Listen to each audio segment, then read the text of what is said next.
Memory transcription subject. Captain Sovlin, Federation Fleet Command. Date. Standardized human time. October 7th, 2136. The battle for the cradle was decided in our unit's absence, hinging on the sheer force of human aggression. With a mix of bold tactics and innovation, the UN fleet was able to widen their numerical advantage. The enemy found themselves ganged up on by a myriad of ship classes.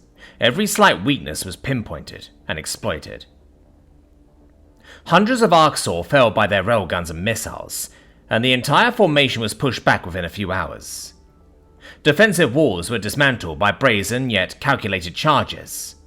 Hostiles were encircled and pinned down from every heading, unable to deal with all the Terran pests at once.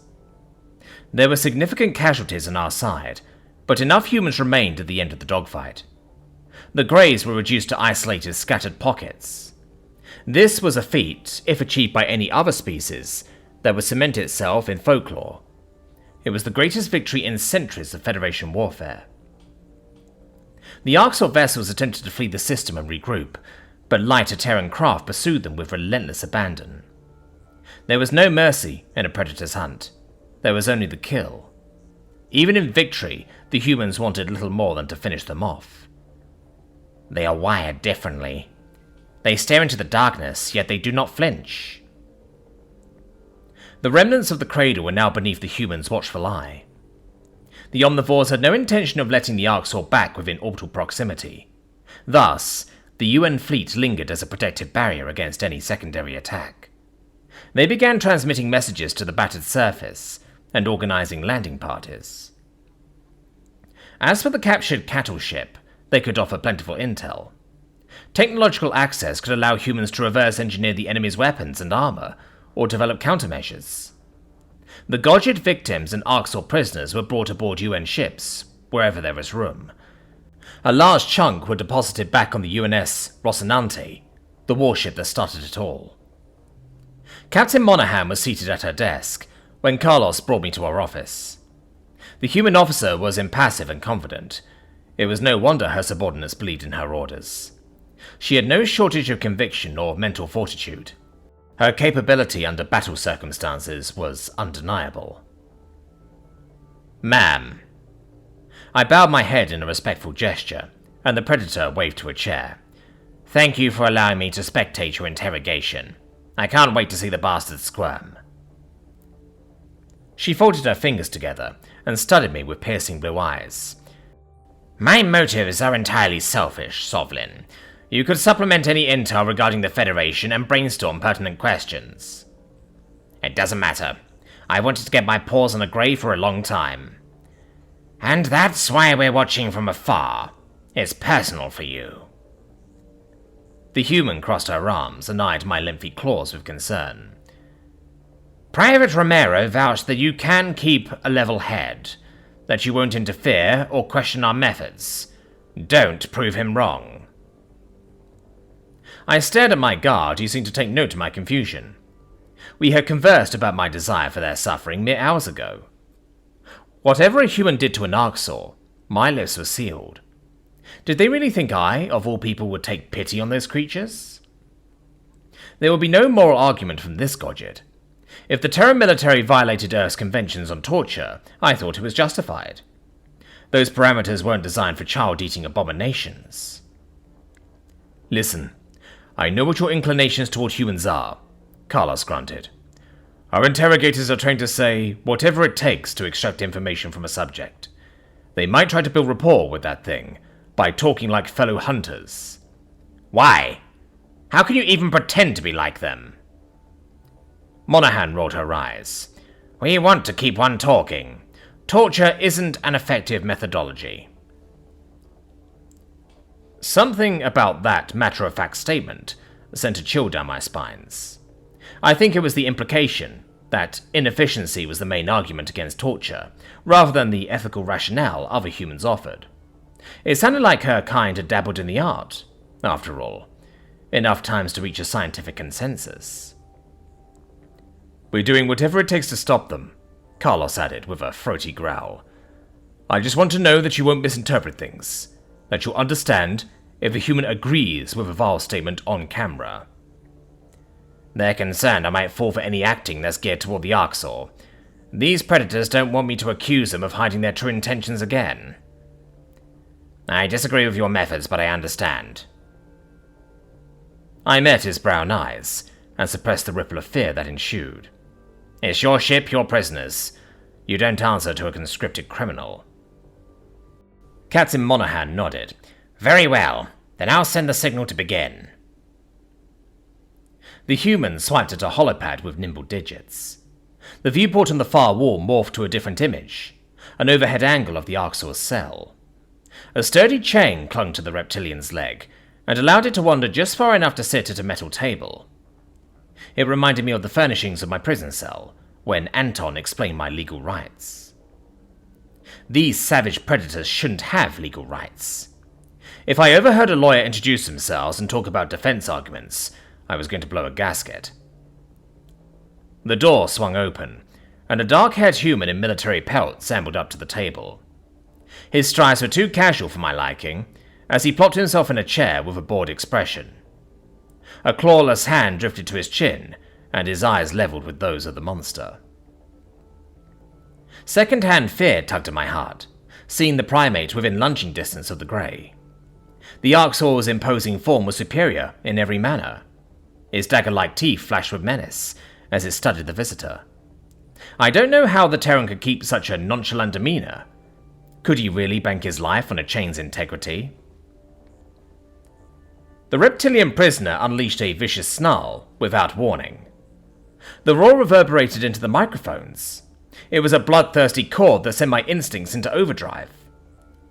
The decibel level directed into the primate's face must be enough to set his ears ringing and his skin tingling.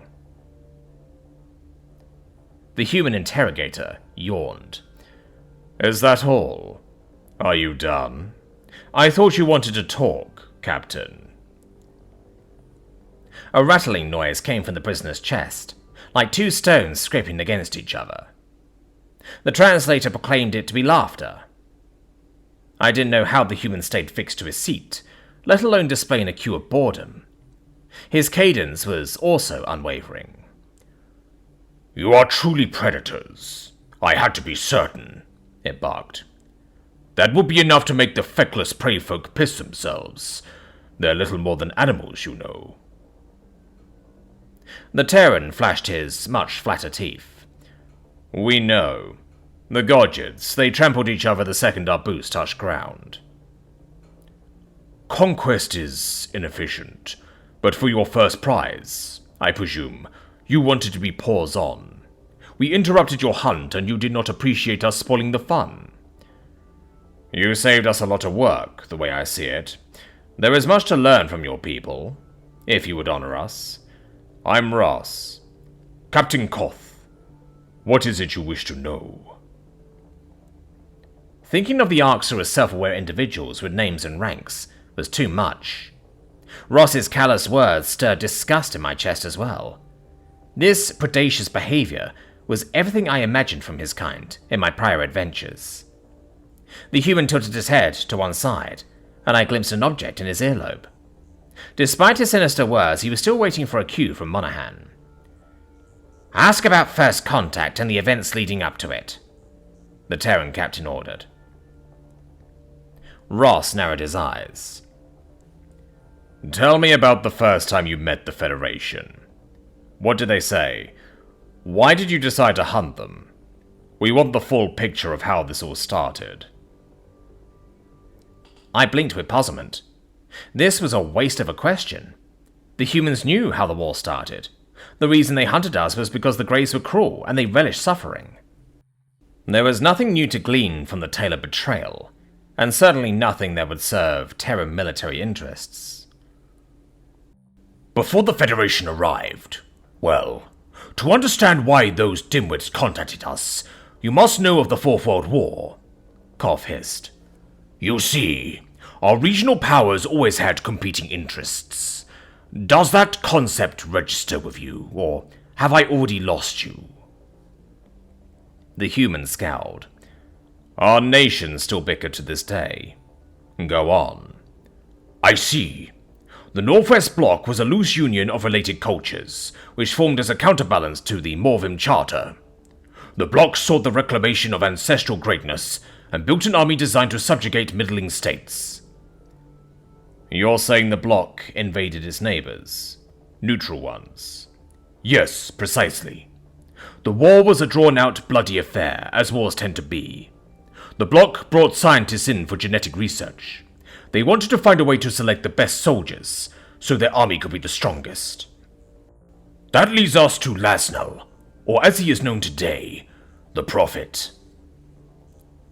Captain Monaghan narrowed her eyes, as though trying to decide where the reptile was going with this history lesson. I didn't see how any details about a bloody war or politics were relevant.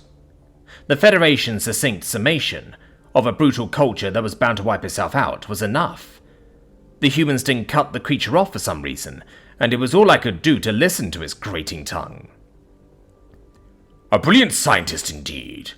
He theorized that certain bloodlines had a higher probability of strength and intelligence. Koff tossed his truncated snout. Lasnell's report to the Bloc Council was published under the name Betterment, and it is mandatory reading today. The Prophet rose through party ranks, eliminating persons of lesser races, health, dispositions, and creeds from the citizenry. It looked like recognition, which flickered in the interrogator's eyes, but it was gone a second later. Carlos's breath hitched for a moment, and Monaghan's jaw tightened as well. I had no idea why such an unthinkable story would resonate with the humans. The Arxur just admitted their people's hero was forged from the genocide of their own populace. Ross leaned forward. What did the Morvim Charter think of this betterment philosophy? They thought it was too radical. That was when the war truly became about destruction, making sure the other side was crippled or erased. In the wake of several cities' decimation, the Federation arrived. Their initial message was they were here to save us, and then they dumped their technology to our databanks. I think I understand. The Bloc used that technology to end the Charter, then turn their guns on the stars. Not at all. The Bloc and the Charter signed a peace treaty, and began delving through the aliens' gifts. We didn't want a war with hundreds of species, who, at the time, were centuries more advanced. The Federation promised their own betterment plan, but would never contact us directly. We didn't know why, then. My eyes widened, as I observed how the humans were listening with rapt attention. This was an obvious distortion of the truth. The Arxur signing peace treaties, as if that were even possible. A growl rumbled in my throat, which earned me a warning look from Carlos. The guard had warned me not to interfere, but it stung to watch them record deception. This grotesque predator was lying for its fangs. I didn't know how the Terrans could be impervious to the decadent hunger in its eyes. Anyhow, their medicine and the unprecedented peace meant people were living longer, Koff continued. Our food supply couldn't keep up with the growing populace. We asked the Federation for help. They offered 2 concoctions, one for our livestock and one for ourselves. We mass-produced them and rushed distribution. Without any trials? We trusted the aliens. They said it would cure hunger, and people were starving.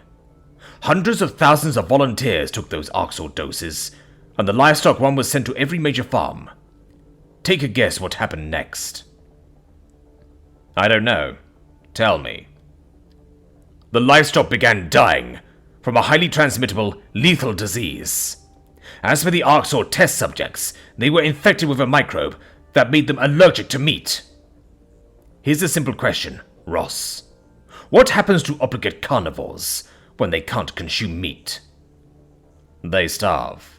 Correct. Every volunteer was dead within a month. The Federation simply responded how pleased they were that we were cured of our desires.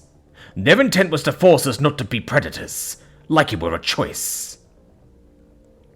My mouth opened to protest, and Carlos slapped a hand over my lips. I struggled against his grip, coughing out muffled words behind his oily palm. There wasn't a sliver of truth in this far-fetched tale. The Federation wasn't an organization that went around bioengineering killer diseases. We reached out to the Arxur out of kindness. Why is Koff lying to them? Is it trying to use humanity in its conquests? Perhaps the Arxur noted that these primates feel empathy, so they're using standard manipulation tactics. The UN interrogator hesitated. Okay. What does your prophet, Lasnal, have to do with any of this? We had to make choices about who lived or who died. All nations, including the Charter, finally embraced and expanded upon Lasnal's thinking. The individuals with the highest markers for aggression and violence were chosen as survivors, and the rest of our population was culled. What about the Federation? We studied them, and learned how they eradicated predators on their worlds. Someone got the idea to make them our cattle, and use that to scrape by. It's fittingly ironic. It is revenge. You didn't think of grabbing their non-sentient animals? The prey folk are the most popular species on their worlds. They breed incessantly. Besides, they destroyed their wildlife populations. The idiots wiped out most large animals on their planet, including any herbivores that got caught munching on roadkill. Captain Monaghan signaled for Carlos to release me, and his slimy palm uncorked from my mouth. The human officer met my eyes, but there was a new emotion brewing in her pupils. She was scrutinizing me, like she thought I was hiding something. Irritation coursed through my veins, and I bared my teeth in contempt. This was ridiculous. The predators couldn't turn on us because of a flimsy tale from a subject who laughed at sharing in slavery hours ago. Pause the interview. The captain spoke into a holopad. So, the Federation gave Nazis space tech, then pushed everyone to follow them through starvation? Pure lunacy. The Arxur are sadistic monsters. This interview was a mistake, I snarled. You have seen them throw children in cages, chow down on people while they are alive, yet you are considering their lies? I thought humans were better than this. Monaghan returned a challenging stare. Your viewpoint is duly noted. Romero, your thoughts? It's something we should investigate.